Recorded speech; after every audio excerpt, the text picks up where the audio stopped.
Hi, this is Chad. This video will teach you how to make a hummingbird feeder warmer for less than $12. My wife and I love hummingbirds. We came up with this design that will keep the hummingbird nectar from freezing or getting too cold in the wintertime. So far it's worked out great, so I hope this helps you out. This is the type of hummingbird feeder I use. It's the type that has a glass bottle and the base is metal, but it is plastic on the bottom. So the main part of our design consists of a mug warmer. So this is the box. This is what it looks like. I'm sure you've probably seen these. Made by various companies. I got these ones online for about $7 a piece. The other thing you will need are some bungee cords, some small bungee cords. These are about 10 inches long, and they're actually a little too long, but they're the smallest ones I could find. So if you find a little bit smaller ones, they'll still work. You don't want really large ones. I'll show you later why. And the other thing that you'll need is a can.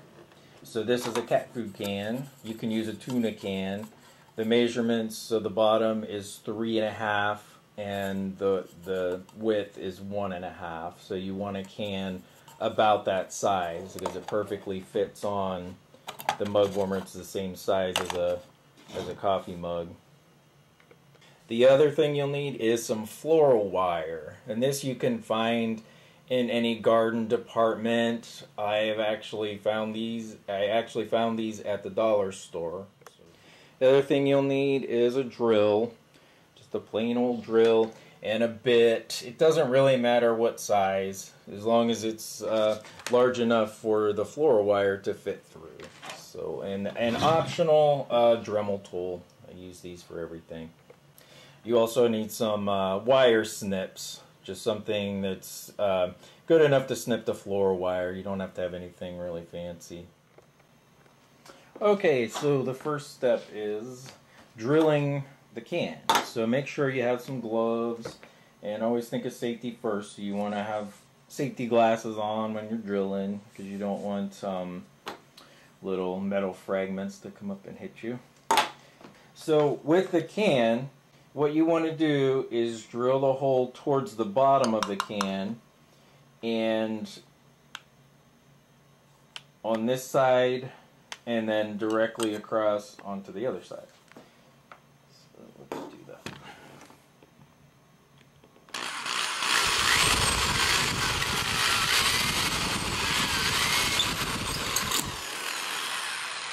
Easy as that. It doesn't have to be exact, just as long as it's across on the other side someplace. You don't really have to measure or anything.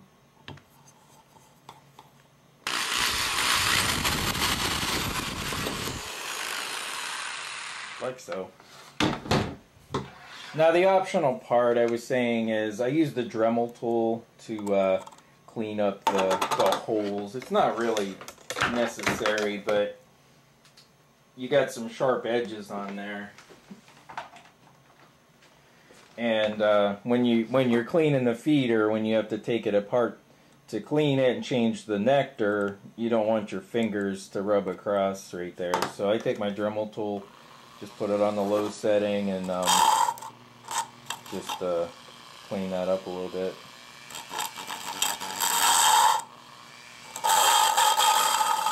And you're going to have some metal shavings that you'll need to vacuum up or clean up so that you don't step on them. Alright.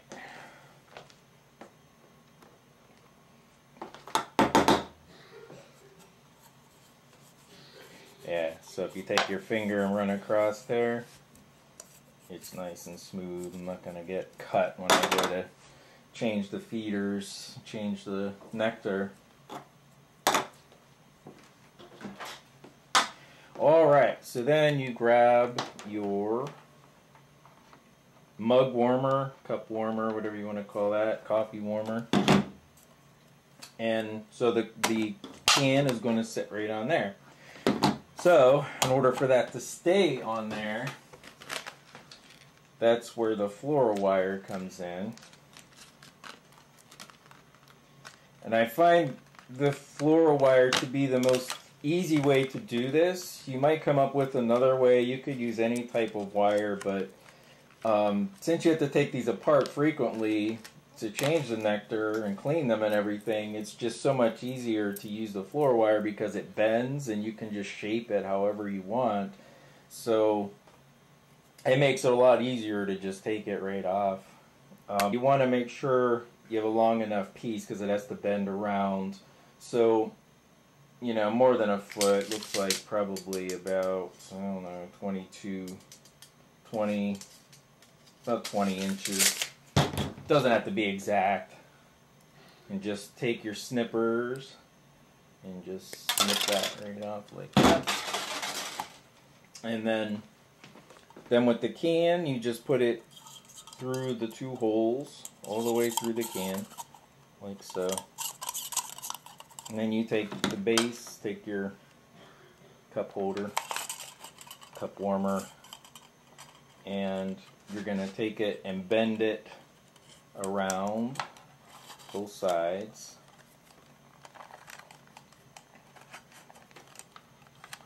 And then all you do is just twist it. So you have this nice, you know, since we cut off a good bit of wire, you can just twist it like so. Just enough to where that can's not going to move a whole lot. It's going to move a little bit. As long as it stays on there, it's no big deal. So see, that's not going to go anywhere. I can hold that up like this.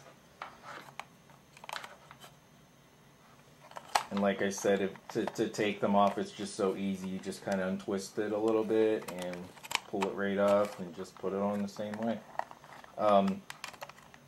You could cut off the excess. You know, we don't really need all that on there. But, or you could just fold it under. No big deal. Okay, so the next part is we have to get the feeder to rest on top of that, like so. And that's where the bungee cords come into play. Now the whole reason for using the can is because the cup warmer gets extremely hot. Since this is plastic, I don't want to heat that plastic enough to where it's going to put off chemicals and hurt the birds, and I also don't want it to melt. It has never melted. It provides enough heat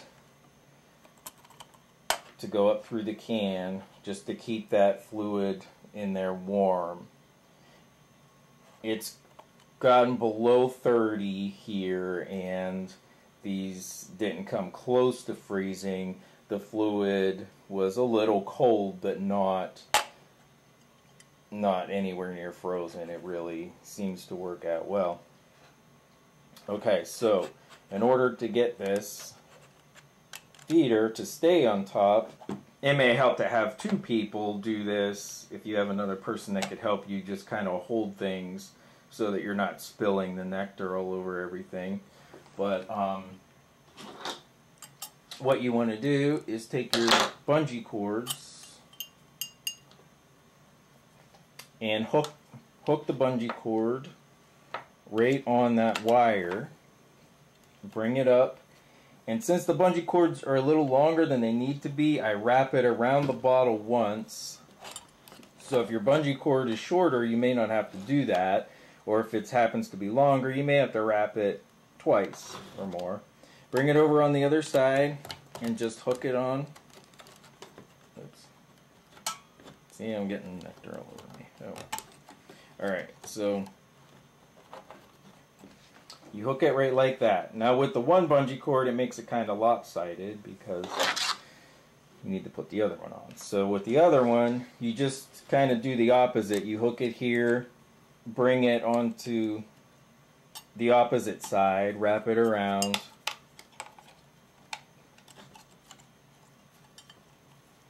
and hook it. There we go. And then you just kind of straighten it up. You can move the bungee cords around like so, just to keep this as centered as possible. Whoop. Let me get down the camera so you can see what I'm doing here. So just kind of center it the best that you can. It doesn't have to be perfect, but you want that can to be somewhat in the center. And that's not going anywhere. That'll stay right like that.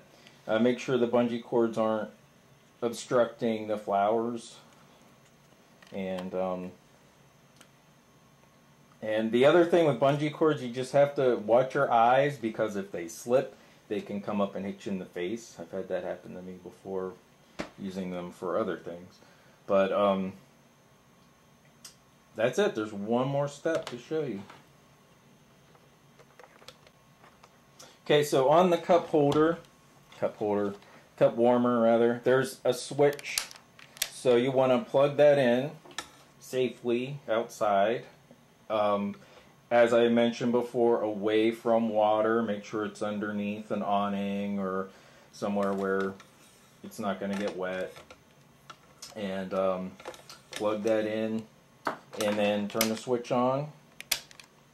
And then the last step that I like to do is, once I get it hung up outside, I take some aluminum foil and just wrap it around the base of this, because I just don't want the birds to be perching on here, because this gets pretty hot. So just to keep them away from this cup holder is pretty slippery, and they probably wouldn't perch on that, but just in case, I just don't want them to try to perch on that or stick their, try to feed out of the bottom. Anyway, so I just kind of just move the foil all around it, just to keep that area from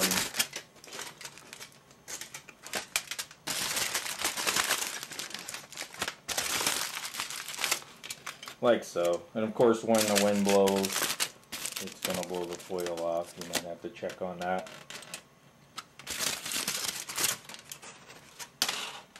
And that is how you make a hummingbird feeder warmer. Thank you.